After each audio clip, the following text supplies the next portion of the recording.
for real. He hollered at me. He like, you still bring it back for real. Took me to the water. I had to do my gun for real. I ain't want to do it.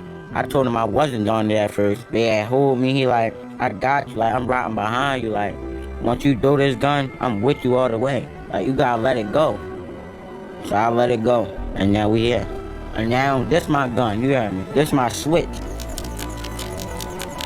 when I had a flash on that, definitely gonna blind you. I'm telling you, like, Cool. Hello, everybody. All right. This is Deus, and we are Our Q with Quad A. Romance, Renaissance, and Reconstruction with the always, all wows, in all ways accompaniment of the Most High, or whatever high that you pray to. So we're going to go somewhere close to home. Actually, first, home base. As you know, I'm from the DMV, so this is going to hit really close. It's going to be a lot of fun because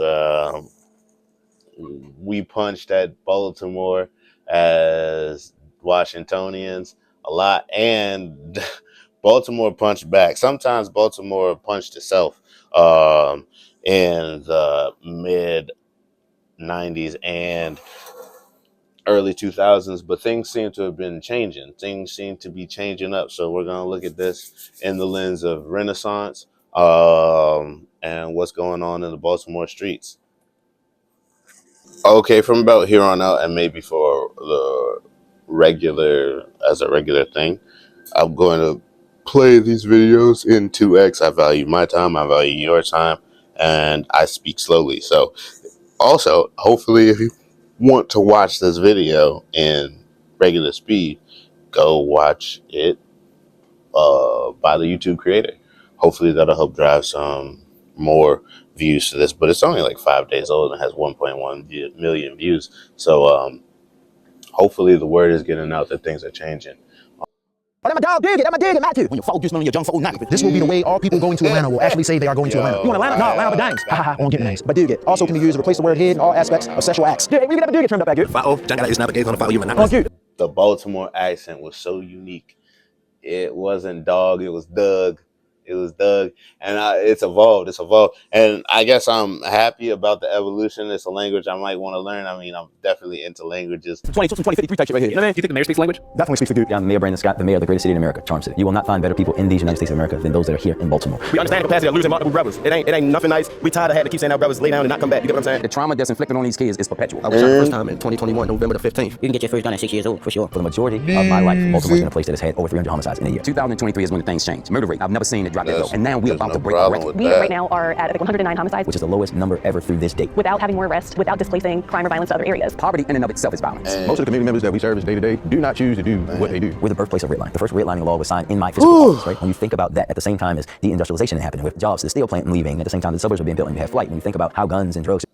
All right, great. I'm glad about that. This is great for Renaissance. This is the topics I want to cover as things go. And even if things aren't going as well, what can we do to make it better? But 30% is amazing. Just started showing up into these communities. You have a recipe for disaster. Shout out Mayor Scott, Brandon Mayor Scott. Now it's my dude. I do know him. I know him. I just saw him at an event a couple weeks ago. Yes. Yeah. Do you understand what he's saying? I understand what he's saying. I'm trying to cure now, calculate that apple mackin'. Oh, maggot, what? It sounds fun. I'll tell you that. Most of the time. But, you know, I'm from Baltimore, so I can translate. Valid. Super big point, because when gentrification hit my city with Adrian Fenty, one of the big things was I was like, DC got better. Ooh, DC got better. That's amazing. But Fenty's commercials literally had like him knocking on the door of people and black people. And they were like, oh, follow me. And then they follow him into Sunset. And then like in the news, PG County has record crime. What the heck? Right now, it's supposed to be the safest year in Baltimore history. Have y'all noticed a big change? Yeah, it has turned down a little bit, dude. Hey, dude, get some of this life outfit, dude. Sound man. We love it. I can be mad. I want to ride. I ain't mad. I still want to ride. On the spectrum between positive and negative, where do y'all see like all the bike life stuff? I feel like it's positive because like you're a young person, like young people want to have fun. That's having fun, riding dirt bikes. You ain't out here doing some whole dumb stuff on the block selling drugs. You feel me? You riding a bike. Like you get sponsored, you get hella sponsorship. Start your YouTube channel. That's how I feel about bicycles, baby. It's the biggest in the city right here. Like the biggest dude. Already good. There's a lot of good energy flaming through. Yeah. Matt T. Hey, what's up, my dudes? Andrew Callahan here, Channel 5 News, reporting live from Baltimore, Maryland. Yes, my dude. Baltimore is a really small city, which is very nice in some ways. Okay, drugs and disorder. But nowadays, things are looking up for the Charm City. Since Mayor Brandon Scott was elected back in 2020, homicides have gone down by 54%, and with even the local news station, which is ran by a band of Baltimore-bashing barbarians, colloquially known as the Sinclair Broadcasting Company, is having a hard time spinning for the worse. But they're trying. Despite links. Wow. Okay. So we got to look into this from two lenses, right? One, the reporters have less to report about. They're trying. And two, the taxpayer influence that is like funding the police officers isn't as necessary. So there's literally there can be a push from the lawmakers, and there probably has been a push from the mayor, who's been around for 5 years, to circumvent funding, not defund the police, but to circumvent funding into things that are funding or giving the community purpose. Between criminal activity and the Safe Streets program, Mayor Brandon Scott and the rest of City Hall continue to stand by the violence intervention program. Part of Sinclair's issue is that despite the declining murder rate, there are less beat cops on the streets of Baltimore than ever. For the most part, they've been replaced by a cohort of city-employed, formerly incarcerated men and women from the hoods of Baltimore who compose a violence intervention team called the Safe Streets Group, who have several offices around town and a 24/7 tip hotline where if you're from Baltimore, you can call in when you feel the situation's escalating, but you don't want to call the cops. So is there any situation where you might feel like, all right, I've hit a wall, I gotta call 911? No. You're not allowed to wait. First thing I'm gonna do is I'm gonna call whoever I feel got the best relationship with that individual. Bro, you might need to go down there and holler at your people. Their work is dangerous. They are in communities on the front lines using their credibility to get people to not resort to using guns to solve their conflicts. They don't have body armor. They're not carrying weapons. They are out there with their credibility. We're not Change our city. Woo.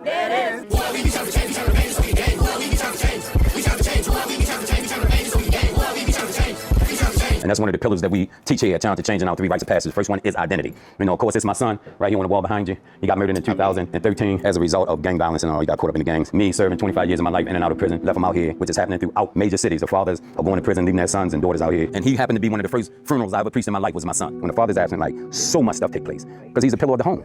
So if he's not there, who's there? This is my son acting. This baby Bitbull. They call him Bitbull. You see what I mean? This is my son. He look just like me on you. They say nice. I say Duke acting, but that, hey, that's what fathers do. They think he's great, and I think he got work to do. I love you. Go ahead. It's my boy's Bitbull. That's what they call him. They gave me, he earned his name. Father is not a name, but it's the title that's a result of a function. So if you're not functioning as a father, being a maintainer, protector, provider, then you out of the picture, you're just a sperm donor, right? According to data, 47.5% of black youth in America live without a consistent father figure in their life. In 1950, that number was 8.5%. We've seen from data that having no father in the house is the lead cause of youth criminality across the country. White man in a blue suit asks if a black man in a blue hat is in the gang. Well, also, when you look at the reputation of people and the reputation of the fashion of suits, people dressed up in suits so that they would be more trustable. So it is actually more likely that something nefarious may happen to you for someone dressed in a suit. Don't look at me bad. All right, let's go.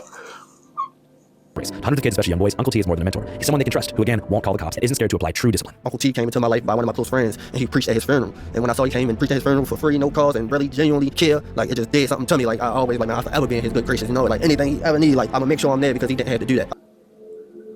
Goodwill can change a monk's life. can change a person's life. I was shot the first time in 2021, November the 15th, just coming home from prison. I did 2 years. Car rolled up like next to me. And as soon as I looked, the first shot hit me in my face and instantly blinded me. Went in this eye, crossed over, hit this eye, and got stuck in my face. Instantly blinded me, even knocked my sense of smell up. And my car was shot up 45 times. I got hit 7 times. I saw the shots was done. I couldn't see. I just climbed out the window, took a knee, took my hoodie off, and put pressure on my face. You know, just trying to take the right procedures to keep myself alive and keep myself woke. I got hit 5 times in my legs, in my buttocks, and in my foot. A lot of people don't come out with 45 shots. So point range, it didn't get hit in my face. I was supposed to be completely blind, but like I say again, by the grace of God, it's like that they cloned Tyrone, like they climbed out and he ain't get the clone. He just survived. my sight came back instead of 2020. Now I got 012 because this eye gone. Most kids that reach out to me, they pretty much know who they reaching out to. A man that's gonna love them to life. not to death. And they know I'm not going to sugarcoat anything. I'm being straight up, and they know that whatever kind of advice I give them or whatever I say to them is geared towards creating greatness in them or extracting greatness out of them. So that's my whole thing. Whenever a kid come in my life, you already know Uncle T. He can come to me, ask me for anything. If I got money, I'm gonna give him my last. Yeah, my man, Uncle T. If you're Uncle T, everybody in East Baltimore knows Uncle T, right? And it's about being able to connect with people. What the kids suffer throughout our city is perpetual trauma. What's that again? What's that? Stand over him. Oh, okay. Trauma on top of trauma. You know, acute trauma. You know, the kind of trauma that even psychiatrists and psychologists is struggling to try to deal with because there's layers and layers of it. There's a lot of trauma. Some people don't want to intervene because they're so traumatized. You get what I'm saying? Don't even cry no more sometimes. No, just numb. I was shot 12 times. You get what I'm saying? My own homeboys, 2012, stood over top me, tried to end my life. You get what I'm saying? What are some of those shared traumas and experiences you're referring to? I can go on for days, but some of the core ones that we see a lot is Street domestic violence, cred. substance abuse, lack of resources as far as like housing and groceries, lack of educational support, things like that. How many of y'all seen a body on the ground? How many of y'all know somebody close to y'all that got killed? How many of y'all went to funerals of people? Y'all never even put your hands down, man. I was listening to somebody who was talking about going back to they were talking about people who have family members in India, and when they go back, they become way more grateful because they're like, oh, I get to see my cousin nonchalantly walk over a dying child as if it's nothing. And it's just like, wow, that's a lot. Whereas down in Baltimore, 45 minutes from the nation's capital, there is a school room full of children who have seen dead bodies. So, America. Fuck yeah. Some of these younger guys need hugs. Some of them need therapy. Every young guy I come across, I preach, go to therapy. Just try. It's not going to kill you to try. Because in our communities, you're weak if you go to therapy. We were just taught to take it on the chin up, chest out. The day I got shot, I really opened up to my therapist. And she was basically telling me, like, get my life together and do right. Like, yeah, that's what I'm doing. But at the end of the day, you can't erase your past. I'm real big on mental health. Like, it ain't nothing I ain't been through. From drug addiction, everything. Like, all the stuff I've been through, losing friends, holding my friends in my arms as they die. I got blamed for it. So I wasn't even able to grieve the right way. I just lost one of my closest friends. I'm holding him as he shot in the face and still gets blamed for it. I got beat up by his mother and everything. So that type of stuff can really affect you mentally. And because of, like I say, the direct trauma that these individuals always encounter, flashing out on others really becomes second nature. You can get your first gun at 6 years old, for sure. How does a 6-year-old get a gun in Baltimore? I mean, it's easy. It's super easy, probably by your brother. I came into his life 2 years ago, going on 3. He was a little menace around here. There's not a gun you can ask him about you don't know about. Always carry guns, right? One day, you tell him what happened. I seen him walking up the street with all these brothers for real. They was talking to me, they gave me a lot of money and stuff. I went home, busted down my people for real. He had told me to come back later on to come see him for real. Boom. I came back later on that day, had a gun on me. All the older dudes, they were showing me all the bad stuff, showing me the wrong routes. He was like, you know you risking like what's going on. He said like, you gotta take it off of you. I wasn't taking it off me. I goes back, I tried to go in the alley somewhere and tuck it some more. I come back, he checked me again, he still found it for real. He hollered at me, he like, still bring it back for real. Took me to the water, I had to do my streets stuff program I told him I wasn't done there first. literally I got you, like, I'm right behind you. Like, once you throw this gun, I'm with you all the way. Like, you gotta let it go. So I let it go, and now we here. And now this my gun, you hear me? This my switch. When I had a flash on there, it's definitely gonna fly. I'm telling you, like, that really reminds me of the story of reincarnation. They had a kid who was like a fighter pilot, and like he knew all of this. He knew everything about fighter jets and da da da da. I'm not saying this kid is reincarnated, but like the trauma building on top of each other created a person who knew all about guns by 6, right? So by like 5 or 6, the reincarnated kid, they had like a ritual for him where they were like, here they brought him to the water, and then they like physically let go of a plane. I think they might have burned a couple pieces of paper and like let go of his life, and then he lived on as the kid that he was born as, or born to be, to fuse these two together. Now that he's like out of this violence, violence trauma, he can live as a productive member of society, which hopefully that is what he was born to be, in the best worlds. boom, you hear me? On my free time, I go downtown and hustle. I be like, how y'all doing? I'm a young photographer, and I take pictures for $10 a piece. Would y'all like to support me? And I tell them that I got a deal for 5 for 25. That's a pretty good deal. I'll do it. Yeah, we'll hire you for a little photo shoot if you're down. See, no more, definitely. This is Baltimore Noel's Italian. Yeah, the one and only. I'm gonna give it a 10 out of 10. He said he gave it a 10 out of 10. Y'all, let's get it up. Strong young man right here, man. Got a lot little more journey to go, man. I just want him to stay focused for real. He already so far than a lot of. I did a piece on him because he was out of school for a whole year. I took him up at the board of education, demanded they get him back in school. He got back in school. The first quarter, he brought, how many certificates you brought? Yeah, he brought them to About like 6 certificates. Then I got like 6 more. And how many people watched that post? 9 million. Oh man, you just came from school. Wow. Oh, what you got? Man, look, get it up, y'all. Get it up on. Y'all don't play with that, bro. Wow. Like it's money. Certificates like it's money. That's fire. Play with him, that's big. The giddy up. 9 million people watched that post because they were so proud of his accomplishment and his achievements. He's a big example for other young people in the neighborhood to look up to and say, if Ma did it, I can do it. Yeah, he is a real the poster child. He's a poster child. And I'm gonna do everything in my conceivable power to push him to his greatness. Back to Baltimore. The way that gun violence happens now has evolved. This isn't the 1990s. This isn't things like, oh, it's gang violence. They're getting close to arresting the leaders of the so-called shotgun bandits. Only nationally, only 11% of homicides are connected to gangs. So if you went out and solved all of those, the majority of them would still be happening because most of the things that are happening are basic human conflict. And what our Safe Streets Violence Interrupters do is intercede in that. As I mentioned, the Safe Streets program is only controversial due to the fact that they're not cops and are mostly convicted felons, but ironically, it's that credibility of being behind the wall and now outside that allows them the access to intervene.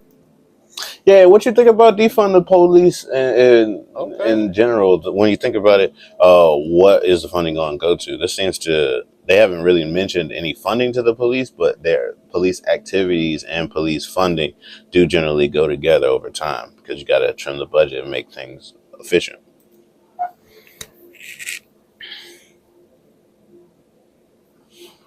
In a way that leads to actual resolution. When's the last time you broke up a fight? Honestly, last night. Most of the violence now is the kind of stuff that you and I just discussed, that we're talking about interpersonal violence. It's driving gun violence around this country. And it's past time that we actually start to talk about that because it's a lot harder to intercede into those kind of things than it would be some rival drug war back and forth. Because we still have that, but it's not the driving force of what's happening on our streets anymore. How many incidents do you think spawn from a disagreement between two people about a girlfriend or a boyfriend? A lot of them. That's 90%. A lot of them. That's a big majority. That's 90% of the situations that transpire in this community at least. What's the main kind of immediate help that you find people need most often? Rental assistance, eviction prevention, and always, substance abuse and mental health. The rental assistance and eviction prevention are two of the biggest things that we suffer from in this community. So a lot of families facing being put out because rent has been spiked and all that, but nothing in the economy spiked with it. So we got people that's just forced to pay more for less, and of course that pressure a lot. So our focus is trying to help people from losing their places to sleep, which that's definitely going to then lead to more violence and other things, depression and everything. Aside from providing guidance to the at-risk youth of the city, participating in outreach programs is also therapeutic to a whole cohort of formerly incarcerated people who've been released and are looking to make things right and give back. I was recently released from prison on October the 3rd. I had to serve 18 years in prison. I used to sell drugs right on this corner growing up. That's a parasitic behavior. You know what I'm saying? We take so much from our community and never get back to it. But I turned my life around while I was in prison. Come over here and assist on the team, whatever way that I can deal with the youth on this side of town as well. Because I feel like it's imperative that I come over and try to fix a community that I tore down growing up. I was gone since I was a kid. Continued to influence the change that is affecting communities and giving people purpose. Like now this person sees who he used to be and sees that as parasitic and is feeding off of that parasitic nature that he used to have to drive change in his communities. And that's like symbiosis of your past and your present, Yeah. I'm 37 years old now, man. It just felt good to finally walk out those doors as a free man. First thing I did was drive to my daughter's school and surprise her. How did she react to that? It blew her mind. She was shocked. Hey, girl.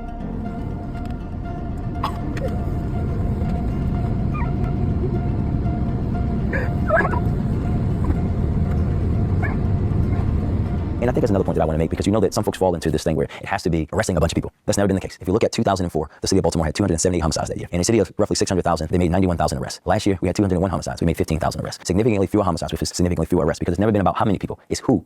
75,000 less arrests. There may be some money into the prison system that is lacking, and prison systems, paper, and politics.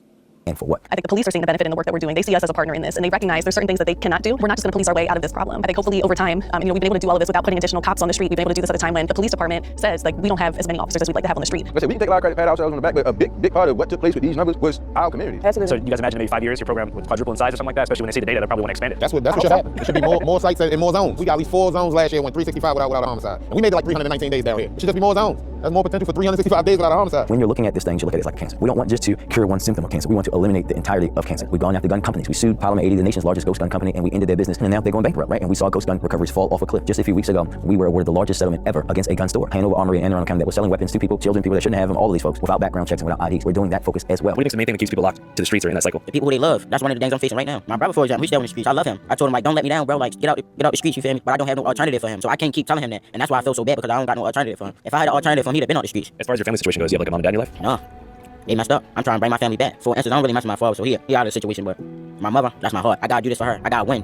I gotta build this generational wealth. I know I can do it. I believe in myself. I said to myself when starting this program, what kind of man it would have been to capture me? My mom's died when I was 3, never seen my father a day in my life. I'm 63, still don't know who my dad is. Don't know if he lived no dead. I dropped out of school, hit the block, and the rest was history. But I said to myself, what kind of man would it have taken to get me at that time in my life? And that's why I mold myself to be today, so I can reach the kid, the little Uncle T's that I was when I was young. Most of the time now, when I'm traveling to another place, ironically, it's to talk about how we as a city have been able to have this historic reductions in gun violence, and now we're seen as a leader in the space that we were seen at the bottom of the barrel just a few years ago. People now see Baltimore as a place that they should invest in, a city that is on the come up, that's on the rise, or as we say, that is going through a renaissance. So really, when you talk about Baltimore, you talk about that grit, that spirit that I can go through troubles and trials and make it to the other side. And when you had the gun in your face, when you buried friends, when you've seen your friends' parents dealing with extreme levels of addiction, when you went to school and you didn't have your first air conditioning class until 9th grade, where you lived on blocks, where you saw vacant housing every single day, it makes it very different. There's a lot of different lanes to this work, and instead of as a city lifting up one program and saying like this is going to be the magical thing that solves the problem, our city is way too diverse to just have one single strategy. We have to have a better education system. We have to make sure that people have jobs and are able to provide for their families. All of those things matter. We have to make sure that physical and mental health is right too. There is no one thing. There is no silver bullet. All of those factors play into what's happening. Let me know what you think about this video. There's going to be some romance. There's going to be some renaissance. And then there's going to be some reconstruction.